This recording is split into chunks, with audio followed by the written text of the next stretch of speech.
maradek ve min hayatek limautik. Peygamber sallallahu aleyhi ve sellem aytadi, dunyoda yaşaganda kudum sen dunyoda çoçun, musafir adamga okşop yaşadın. Janagындай bir баягы түгөлүктүү жашай тургандай түгөлүктүү жашай тургандай историяны түзүп албастан, балким дүйнөдө жашаганда сен мусафирсиң ал, мусафирге окшоп жашаган.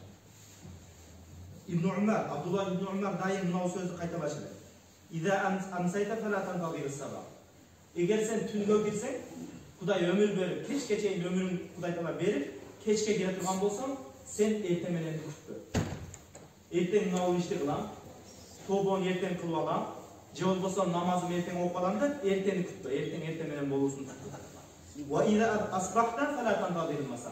Эгер сен таңга чыксаң, ошол күнү кайра кечке келем деп күтпө. Ошондой жашагын Вахуд мин сихатака лимаудик ва мин хаятак лимаудик. Жана ден соолугуңдан оорулуу мезгилиңди алып кой, жашооңдон өлүмүңдү ал.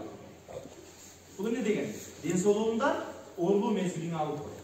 Ал дегени, мисалы, инсан ден соолугу бар учурунда, эгерде, мисалы айтсак, 20 рекет нафил намаз, фарз намаздан сырткары 20 рекет нафил намаз окуйт эле, 1-2 парак Кур'ан окуйт эле, дагы канча бир садакаларды берип, канча бир сооп амалдарды кылат. Ден соолугу бар учурунда. Мисалы, сиз кайсы бирөөңүздү, ошол амалды ден соолугу бар учурунда кылып жүрсөңүз, эми Кудай таала кандайдыр бир сыноо берип, ал инсанга бир оору келе турган болсо, башына оору келген учурда, ал жанагы 20 рекет нафил намазыны, жанагы садакаларды, жанагы Кур'андарды окуй албай калса. Кудай таала дейт, ал инсанга бир периште жаратып коюп, ал периште жанагы ден соолугу бар мезгилинде такай кылып жүргөн ибадатыны жанагы периште ал инсандын ордуна аткарып турат.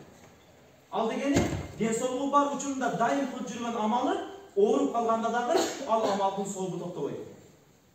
Мунун мааниси ушу.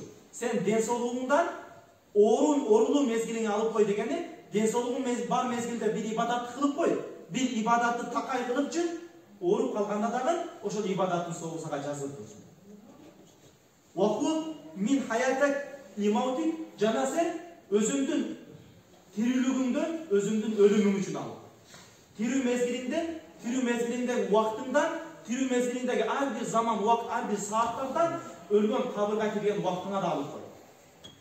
Мисалы, бир садакай жарыя кылсаңыз, мечит салып, медресе салып, же бир жакшы баланы тарбия кылып, тирүүлүк мезгилиңизде жакшы баланы тарбиялап койсоңуз, кабырга киргенде да ошонун пайдасы тиет. Эмне кылдыңыз сиз? Тирүүлүк жашооңуздан өлүмүңүзгө бир азык зат алып койдуңуз. Мунун мааниси ушу.